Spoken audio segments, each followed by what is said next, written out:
Hello बच्चों, कैसे हैं आप लोग। मैं हूं Nisha Jain. Welcome to my channel college master classes. आज हम बात करेंगे स्ट्रेटजिक ड्रिफ्ट के बारे में। ये एक ऐसी सिचुएशन होती है जिसमें एक कंपनी धीरे धीरे अपने एक्सटर्नल एनवायरनमेंट से मिसमैच होने लगती है। मतलब मार्केट बदल रहा होता है पर कंपनी अपनी स्ट्रेटजीज को उस हिसाब से एडजस्ट नहीं करती है। तो समझते जाते हैं क्या लिखा है। Strategic drift refers to the gradual failure of an organization respond to changes its external environment leading to misalignment between the company's strategy and market demand। यही कहा है कि ये एक ऐसी सिचुएशन है जिसमें कंपनी धीरे धीरे अपने एक्सटर्नल एनवायरनमेंट से अलग मिसमैच होने लगती है। मार्केट बदल रहा होता है पर कंपनी अपनी स्ट्रेटजीज को उसके हिसाब से चेंज नहीं कर पा रही होती है। This often happens due to rigid thinking. और ऐसी कंडीशन क्यों क्रिएट होती है? क्योंकि लोगों की रिजिड थिंकिंग होती है। बहुत सारे एम्प्लॉय रेजिस्टेंस से डरते हैं, चेंज करने से डरते हैं कुछ भी चीज़, तो इस वजह से। और over reliance on past success. और हम कभी बहुत बार ये भी सोच लेते हैं कि पास्ट में तो हमने ये स्ट्रेटजी लगाई थी तो सक्सेस हमें मिली थी, तो इस बार भी मिलेगी, ये सोच भी होती है। तो यही वजह है। चलो इसके 4 फेसेस को समझते हैं। Phases of strategic drift. Phase 1 incremental change. Initially small gradual adjustments are made to the strategy.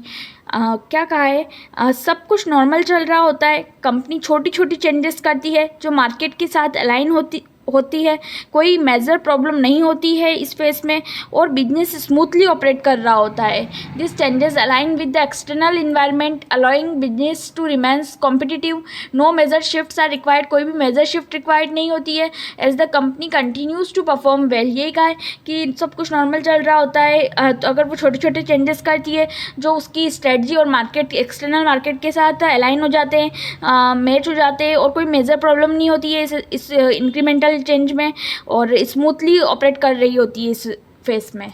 फिर सेकेंड आ जाता है face strategic drift.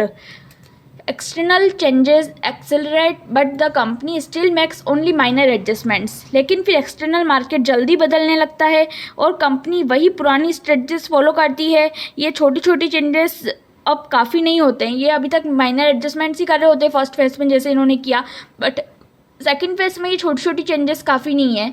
This is growing gap between the companies strategy and market demands.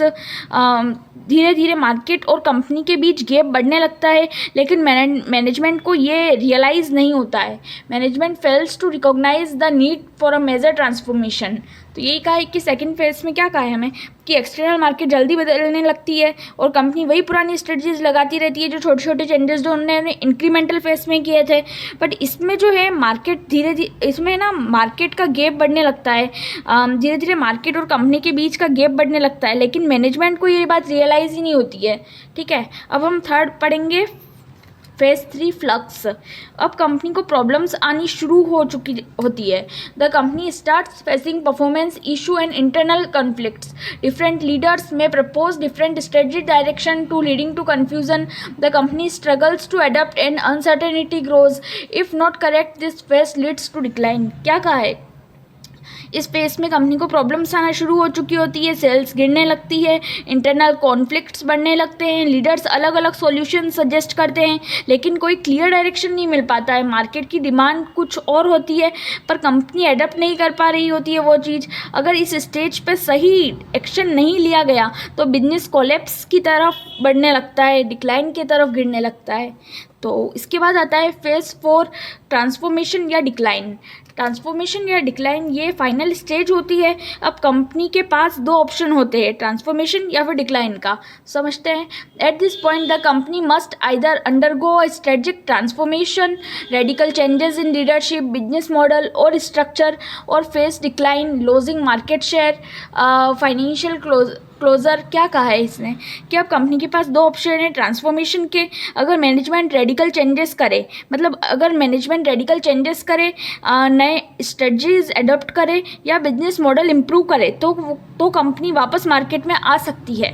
और second option था decline. अगर कोई major changes नहीं किया गया तो कंपनी मार्केट में इररिलेवेंट हो जाती है और धीरे धीरे डिक्लाइन होने लगती है। ठीक है, तो successful business recognise recognize the need for disruptive innovation to realign with external environment. अगर successful business recognise the needs for disruptive innovation, मतलब अगर सक्सेसफुल बिजनेस है तो उसे इनोवेशन करना पड़ेगा और उसे रीअलाइन, उसे वापस मैच करना पड़ेगा किससे, एक्सटर्नल इन्वायरमेंट से, कि एक्सटर्नल मार्केट क्या है, एक्सटर्नल इन्वायरमेंट में क्या है और हमारी कंपनी में वो चीज़ एडप्ट क्यों नहीं कर पा रही, उसे इस गैप को फुलफिल करना पड़ेगा इनोवेशन करके या कुछ भी करके। ठीक है, तो फेज 4 में क्या समझा हमने, ट्रांसफॉर्मेशन और डिक्लाइन। या तो वो रेडिकल चेंजेस करे, लीडरशिप में चेंजेस करे, इससे वो ट्रांसफॉर्मेशन करके वापस रियलाइन कर सकती है, या फिर अगर वो डिक्लाइन करेगी तो वो, अगर उसके पास सेकंड ऑप्शन है डिक्लाइन का, अगर कोई मेजर चेंज नहीं करती है तो वो डिक्लाइन हो जाएगी और इरेलीवेंट हो जाएगी, मार्केट में धीरे धीरे डिक्लाइन होने लगती है। ठीक है, तो इसी के साथ मैं एक बार कंक्लूड कर देती हूँ सारा। स्ट्रेटजिक ड्रिफ्ट एक साइलेंट किलर होता है जो धीरे धीरे कंपनी को वीक करता है। इससे बचने के लिए ऑर्गेनाइजेशंस को मार्केट ट्रेंड, कस्टमर नीड्स और कंपटीशन को रेगुलरली एनालाइज करना चाहिए और टाइमली स्ट्रेटजिक चेंजेस भी करने चाहिए। तो इससे हम ये प्रॉब्लम्स को फेस करने में इजी रहेगा और इससे हम इजीली जो है वो चेंजेस कर पाएंगे, चेंजेस ला पाएंगे टाइम के साथ। तो इसी के साथ वीडियो को एंड करते हैं। अगर आपको वीडियो अच्छी लगी है तो लाइक करें, शेयर करें, चैनल को सब्सक्राइब करें। थैंक